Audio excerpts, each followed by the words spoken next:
I am a black Egyptian. My father is much darker than I am. My mother is lighter than I am.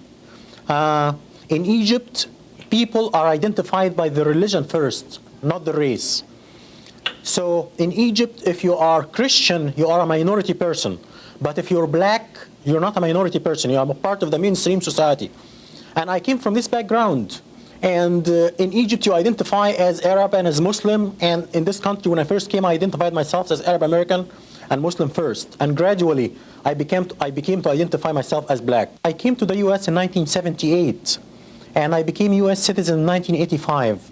When I became a US resident, I was told by the Immigration and Naturalization that I am white. And I told them that I'm black, and they said, no, in this country, you are white. All Arabs in this country, all Arab immigrants are white.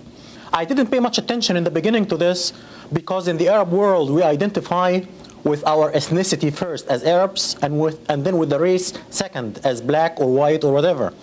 But in this country, you identify with your racial group first and then with your ethnicity second. Gradually, I became black first and Arab second. And I rejected my white classification publicly for the first time in 1987, in February, as a panelist in a function sponsored by the Association of the Study of Black Life and History in Detroit.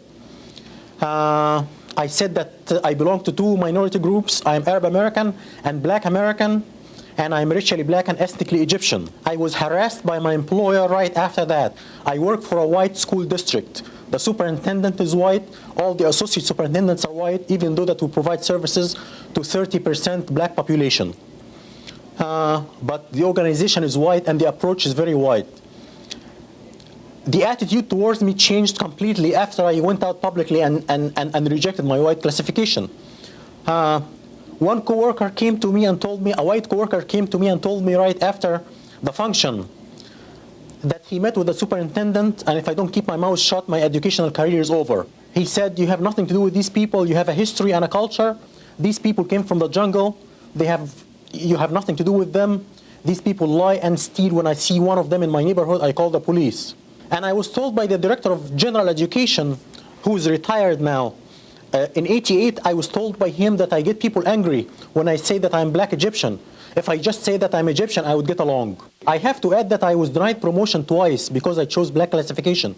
This is part of my 2 lawsuits against my employer, which are currently pending, 2 lawsuits. Now, just for the education of our viewership, why don't you share with us a breakdown of Egypt as it is today, insofar as blacks or combinations thereof of European descent and what have you?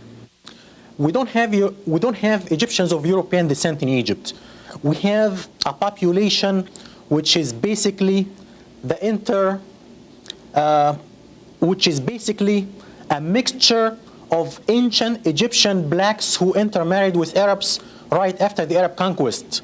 The ancient Egyptian population was brown and black before the Arab conquest. But before the Arab conquest came the Greeks. It was the ancient Egyptian population was in Egypt for thousands of years. The ancient Egyptian population was brown and black. And the Greeks came in 300 BC. And they started to intermarry with the local population. And then the Romans came and ruled from 70 BC until they were conquered by the Arabs and kicked out by the Arabs in the 7th century. And these people intermarried with the Egyptian Copts. And they made the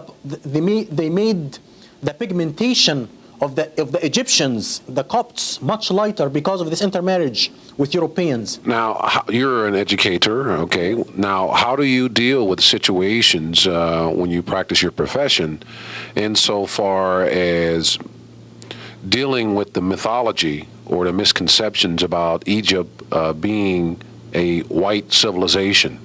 How do you deal with that? This is a big problem because Egypt, the ancient Egyptian civilization was a black civilization, and ancient Egyptians were black according to the Greek scholars and the Roman scholars. Ancient Egypt became white only in the 19th century and in the 20th century. And the scholar who is responsible for this is Seligman. the noted anthropologist from England, Seligman. White supremacy argues that blacks are inferior than white intellectually. They are subhuman and they are incapable of building a civilization. White supremacy had one dilemma until Seligman came. The dilemma was ancient Egypt was black according to the Greek and the Roman scholars. 10 of them said that, including Aristotle and Plato. 10 of them said that in writing. They had this dilemma. Ancient Egyptian was black. So if blacks are inferior intellectually and are incapable of building a civilization, how come the ancient Egyptians built a civilization? Seligman found the solution for this dilemma. He came up with a theory called the Hemite theory. He separated the blacks who built a civilization in Egypt and Ethiopia from the rest of the black race, and he called them brown-skinned whites, or the Hemites. So Seligman saved white supremacy from this dilemma, and all the white scholars followed him from that time on. This was at the end of the 19th century. And since that time, white scholarship says that ancient Egypt is white. Mostafa Henfy is currently working on his doctorate degree at Wayne State University. His dissertation topic is a content analysis of the treatment of ancient Egypt in world history textbooks. And just how far is this determined Egyptian willing to go to be classified black? I want to carry my case all the way up to the U.S. Supreme Court if necessary.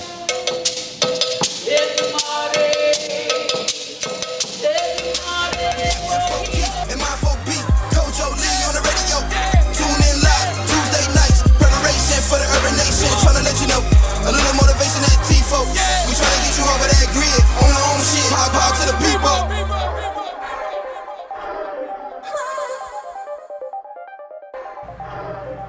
Peace and power. This is Readyo Radio, episode 45, coming to you live from Davos, Museum Gallery. We are doing an episode 45, which is Black to Kemet. We're sitting here with Dr. Mostafa Henfy, and we are discussing, today we're going to look at the aspects of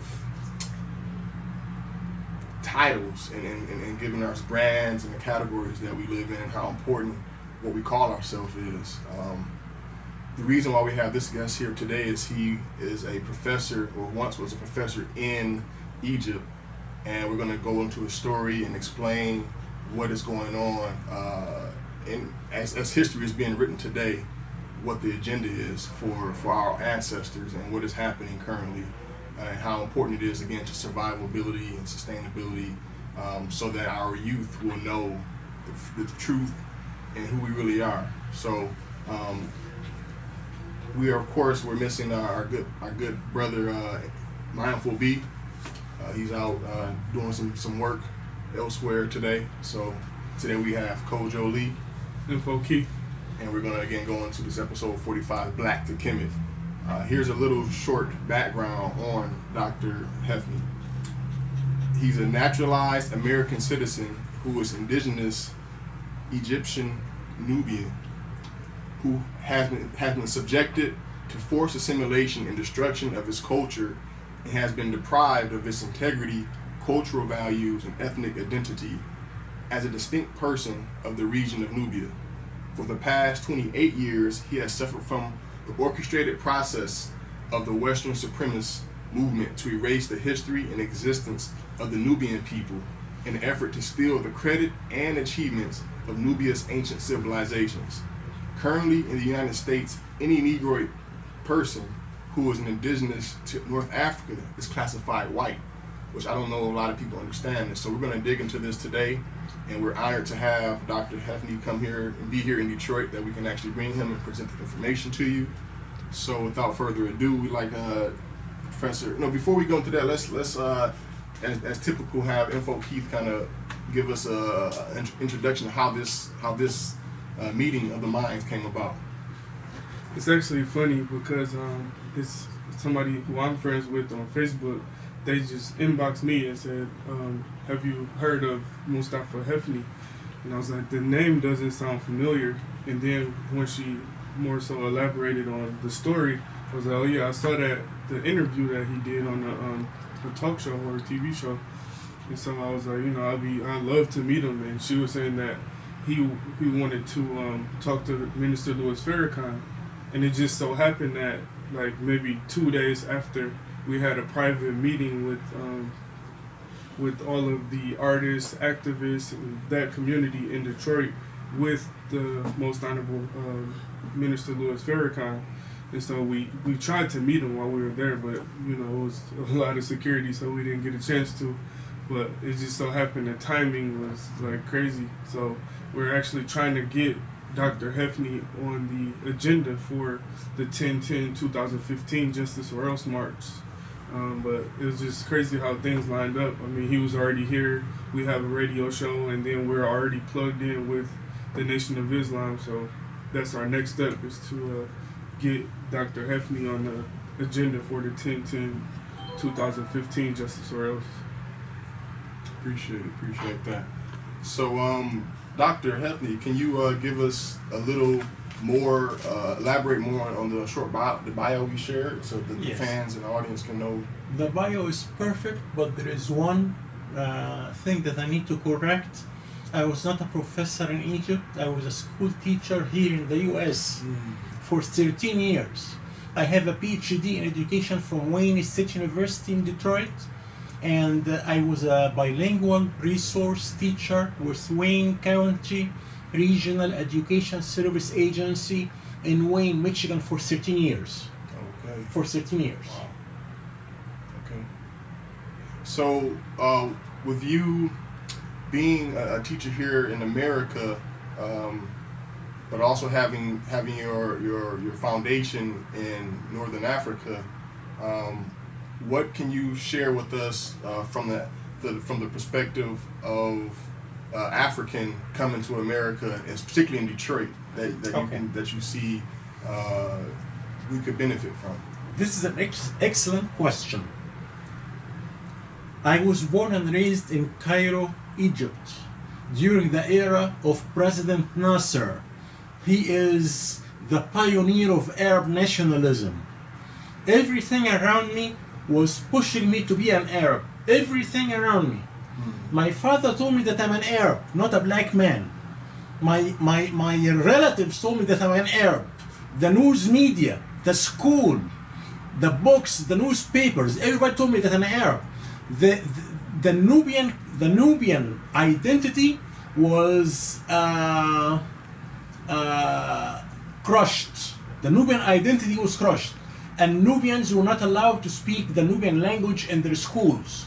So when I came to this country for the first time in my life, I learned about Nubian history and Nubian culture, and I learned about the ancient Egyptian civilization and the achievements of the ancient Egyptians for the first time in my life. I didn't know that the ancient Egyptians were black. I'm being very frank with you. I did not know that. I knew it around 1988, 1989, when I started to get books by Sheikh Anta Diab and Dr. Molefi Asante and Jacob Carruthers and Dr. Asa Hilliard, and all these great scholars. Wow, it's powerful. It's powerful. So there's something. It reminds me of something my father always told me, is that when we do travel to the motherland, two things. One, be mindful of books you have, because sometimes they'll actually take the book from you. Correct. And you will never get it back. Correct. Right. And the other thing is to understand that because of that, you're interfacing with people who don't know, even though they're on their own land, they don't know. We don't always know. They don't know their history. Correct. Even you walk past the Giza pyramids, not realizing that that's our thing. You're absolutely right. And it's just one thing that comes to mind is how systematically there's been this big bridge or this gap between what we call African Americans and Africans, and a lot of times we look at each other and feel foreign. Like, who are you? I don't know you. Oh well. And so a lot of this almost like hatred, or this idea that we can't build together, and that's a systematic design. And I elaborate that because it's important to see what we're doing right here. We're going against the grain, and it took one of our brothers from over across the ocean to come here just to realize that we're all the same people. And so we really have to understand the mentality of our people as a whole and why we're in the way. And so to paint a road road to the future, we have to teach each other and understand that we're brothers and sisters. As a result of the movement of Arab nationalism in Egypt and in the rest of the Arab world, I perceived myself as Arab first and black second. And when I first came to this country, I was Arab first and black second. But gradually, I became black first, black second, and black last. When I learned about my history and my culture, and the greatness of blackness. Yeah, and that's awesome. I mean, just like you said, most people over here don't think Egypt is in Africa. They think, Egypt is the Middle East. And then we see the movies and all of that kind of stuff where they show, like the Mummy and things like that, where they show all of these pale Arabs as Egyptians, Imhotep and, all of these people as the Egyptians, but, not knowing that Egypt is in Africa and, they're Africans. I mean, if we look at the walls, the reliefs, you see black people, pitch black people, queens, kings, all black. There is recent anthropological evidence that the ancient Egyptians are Nubians with some admixture. Nubians with some admixture. Mm-hmm. The ancient Egyptian civilization was a Nubian civilization that has moved north. Exactly. Mm-hmm. That has moved north. Mm-hmm. And they discovered a mummy in Nubia that was 500 years older than the oldest ancient Egyptian mummy. And the techniques that were used for mummifying this mummy, for the mummification techniques, were the same that were used in ancient Egypt. The same techniques. This means the techniques came from Egypt, from Nubia to Egypt. Yep. The mummification techniques came from Nubia to Egypt. And that wasn't the only thing. The pyramid builders, because there's more pyramids in Nubia than in Egypt, which shows you that they migrated from Nubia to Egypt. Correct. So, can you speak on current in the current modern world? What is it like to be someone in Egypt who may be of your stature, understands that I'm black, and I want to embrace my blackness in Egypt? What is, with everyone pushing towards Arab? How is it? What is that like for somebody who may go against that idea? They will oppose it. They will oppose me. They will not understand what I'm talking about to start with. You have to understand something else. The ancient Egyptian civilization became a commodity in Egypt. They sell the ancient Egyptian civilization to tourists. This is number one source of foreign currency in Egypt, tourism. Tourism, and then the Suez Canal, and then oil. But number one is tourism, and they sell the ancient Egyptian civilization as an Egyptian civilization because they don't want to give the credit to anybody else. Even if the builders of the civilizations were Nubians or blacks, they don't want to give them the credit. They want to take the credit for themselves. As a matter of fact, when I was growing up going to Egyptian schools, when I was in Egypt going to Egyptian schools, some teachers, some history teachers at the elementary level were hinting that the ancient Egyptians were Arabs. That's where I was going to ask next. That's my next question. The Arabs came to Egypt about 50 years after Islam emerged. This is in the 6th century AD. The pyramids are already thousands of years old by that time. Yes. Wow. It's crazy. Would you move the chair, please? I want some air. So is there actual fabrication of history occurring to promote this idea that Arabs and Egyptians are the same people? Absolutely. Absolutely. Yeah, I mean, that's one thing that we have to understand is that white supremacy is global. It's not just a United States, phenomenon. It's global, and so that just shows the, how they try to inflate their numbers or boost their numbers by telling you, who's obviously a black man, that you're white. So that comes to what you said earlier, the titles, black, white. What does it really mean? But they're doing it for another reason also. They want to inflate their numbers, and they want to steal our achievements and our civilizations. Okay, at least four white scholars claimed that the ancient Egyptians and the Nubians are whites. Seligman, Elliot Smith, Sergi, and Kuhn. At least four. There are more than this, but at least four. The white man has stolen the ancient Egyptian civilization, and he's in the process of stealing the Nubian civilization. When the U.S. government classifies Egyptian Nubians as whites, they are helping these racist white scholars claim that the ancient Egyptians and the Nubians are whites. And the Nubian civilization is a white civilization. The government is helping them by classifying Egyptian Nubians as whites.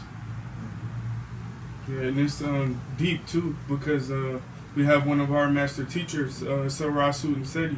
He actually just gave a lecture this Saturday, and he went to Kemet multiple times. I believe 3 times or more. He went to Kemet, and he took pictures. And one of the pictures that he showed was all of the white tourists were in the shade. All of them, like you could see the demarcation of sunlight, shade. Then he showed all of the white people that were in the shade. So that should tell you right there, that picture shows that they couldn't be white, because they can't even stay in the sun without getting sunburned.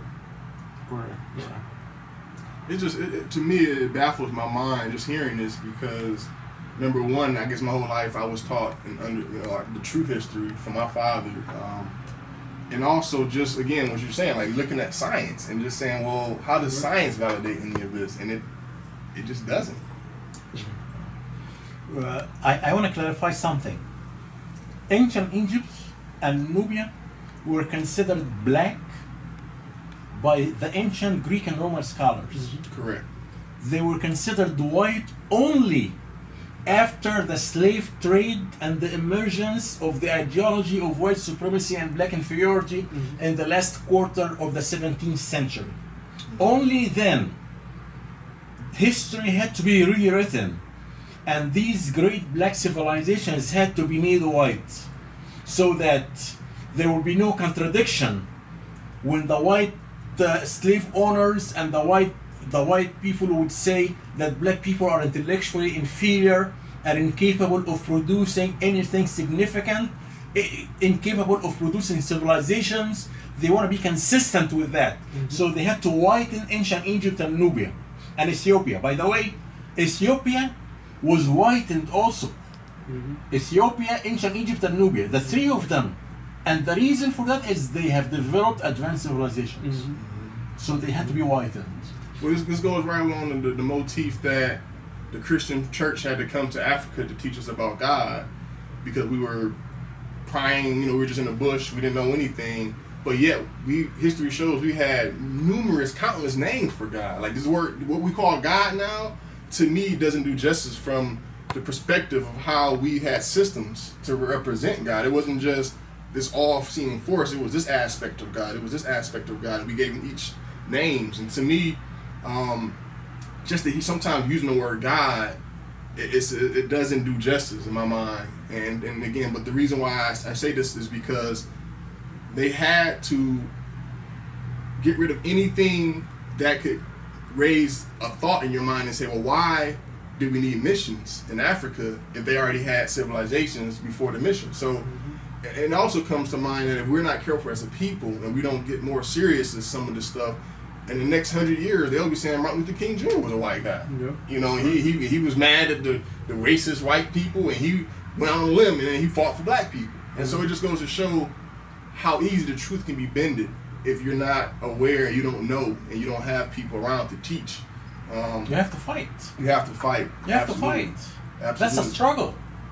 Absolutely. That's a struggle at the academic level and the cultural levels.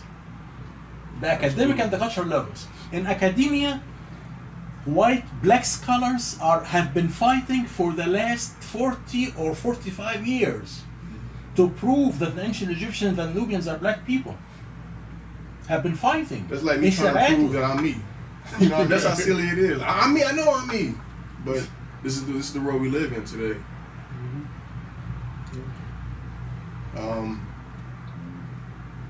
So have you, in your pursuit currently, have you run across other professors who are supporting you and helping you, and what is the current status of this fight we're in? I'm currently organizing thousands of Egyptian Nubians in this country so that they would file a class action lawsuit against the US government to have the racial classification changed from white to black. I'm doing this right now, and I'm looking for a public relation person. I was on five black radio programs. This is number 6 now, and I was on one black TV show, and I am looking for a public relation person to put me systematically in the mainstream media. This is what I'm doing right now, because I have a story to tell. And we're going to get more into the story after our commercial break, and more into the current fight and work that our good brother is doing here. So just stay tuned. Readyo Radio live Tuesday. Here today we're shooting from Dabble's Museum, Beat Museum in Detroit. Peace and power.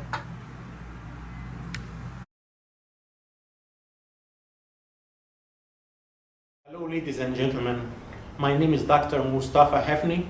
As you can see, I'm a black man, but I'm classified as white according to Directive No. 15 of the Office of Management and Budget. I'm an Egyptian Nubian and naturalized American citizen.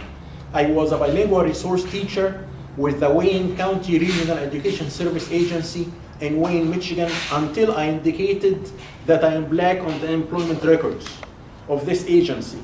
This was the end of my happiness. The following is the story of my 25 years of persecution and struggle since I stated on the employment records of the above agency that I am black. Before I start this story, I would like to point out that last month, on June 29, 2012, I filed a complaint with the UN Office of Human Rights against the US government. The purpose of this complaint was to ask the United Nations to help me get reclassified as a black person. To view this letter, go to Mustafa, middle initial A, Henfy on Facebook. On June 29, 2012, I also wrote a letter to President Obama asking him to give me the black classification in an out-of-court settlement. To view this letter, also go to Mustafa A. Henfy on Facebook. In June also, I posted an electronic petition on Facebook. To sign this petition or to view it, please go to the electronic petition. This is the story of my 25 years of persecution and struggle. I immigrated to the US in 1978 and became a US citizen in 1985. I was a bilingual resource teacher with the Wayne County Regional Education Service Agency, which will, from this point on, be referred to as Wayne County RESA, starting 1981. In 1987, the Wayne County RESA sent all employees a form called the Race Ethnic Identification Card. We were requested to indicate our race on this card. I indicated that I was black. A short while later, the Director of Human Resources sent me a letter threatening me that I would be terminated and my career would be destroyed if I did not change my classification on this card from black to white. This letter was copied to the superintendent, Dr. William Simmons. To view this letter, go to Mustafa A. Henfy on Facebook. Additionally, a white top administrator of this agency, initial S, told me that if I said that I am black again, no one would hire me. And if hired, I would be running from one job to another for the rest of my life. I disclosed the name of this top administrator in my letter of June 14, 1989 to the US Attorney General. My powerful former employer appeared to continue to follow up on these threats to this day. I was severely harassed, ridiculed, humiliated, denied promotions twice, and I was fired 5 times. I have lost my professional career, my house, my car, and I was forced to file for bankruptcy. 3 years ago, I was working a menial job doing door-to-door sales. and Wayne County RISA applied pressure on my employer to fire me. I had quit, avoiding the trauma of being fired for a sixth time. It's important to point out that even though Wayne County RISA provides support and consultant services to Wayne County, which is 30% black, the superintendent was white, his 4 associate superintendents were white, and 95% of the administrators and consultants were white. I filed 4 complaints with the teachers union, but the union refused to file grievances, and the president of the union, who is white, was promoted to the position of Director of Labor Relations. I filed 2 EEOC discrimination charges, but my powerful former employer used its high-level connections to get them dismissed. Between 1989 and 1991, I filed 5 complaints with the U.S. Attorney General, Mr. Richard Thornburg, but my powerful former employer used its high-level connections to block them, so they were never investigated. I have 20 pages of information documenting the violations of my rights. When I wrote to the U.S. Attorney General, I expected his office to write back to me, asking for my information and evidence. However, I never heard from his office and no investigation was conducted. In 1992, I filed a lawsuit against Wayne County RISA, but it was dismissed. In 1994, I filed another lawsuit against Wayne County RISA, and it was settled out of court. In 1994, I resigned. In 1997, I filed a lawsuit against the US government, requesting black classification and declaratory judgment that classifying me as white violates my constitutional and civil rights. I also asked for unspecified financial damages. In 1996, I requested that Wayne State University in Detroit consider me for a faculty position as a black minority, but Wayne State University told me that I am white, and I was not considered for this position. I wrote to Wayne State University, and they wrote back to me regarding this matter 5 times. In 1998, my racial classification case was dismissed without prejudice. The court order stated, plaintiff may file a new action once standing is established, end quote. End quote, I'm sorry. This means that the case is still open. To view this court order, go to Mostafa A. Henfy on Facebook. In 1999, I applied for a teaching position with the Detroit Public Schools and put on the application that I am black. I had a successful job interview and I was approved for 2 different positions, bilingual teacher and homeroom teacher. I did not get either position due to pressure from my powerful former employer and due to the fact that I put on the application that I am black.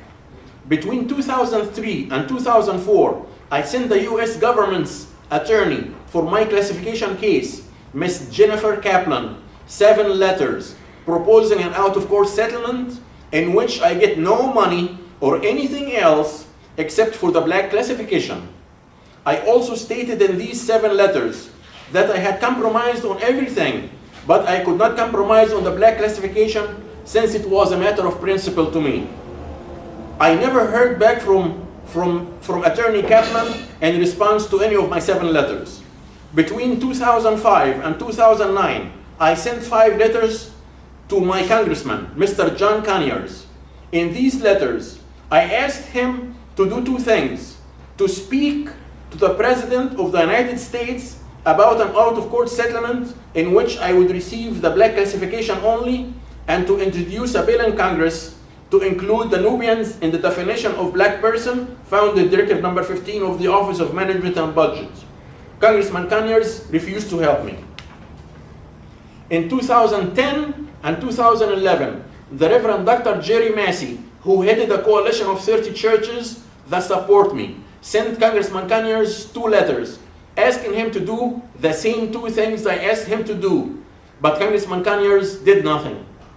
This has been the story of my 25 years of persecution and struggle. Research shows that humanity originated in Africa. Research shows that the black race is the oldest race and that the white race is the youngest. Research shows that all races have evolved from the black race through mutation, gene flow, genetic drift, and recombination. Research shows that civilization originated in Africa. Research shows that the knowledge of the black people of ancient Egypt has influenced and has provided the foundation for all subsequent human knowledge. As a black man and as an African, I am proud of this heritage. Classifying me as a white man takes away my black pride, my black heritage, and my strong black identity. To conclude, even though I have 2 professional certificates and a PhD, I am unemployed and unemployable in professional positions because I want to be classified black, even though I was severely harassed, ridiculed, humiliated, denied promotions twice, fired 5 times, lost my professional career, my house, car, and was forced to file for bankruptcy. I did not give up, and I will not give up, because this is a matter of principle to me. Thank you for listening.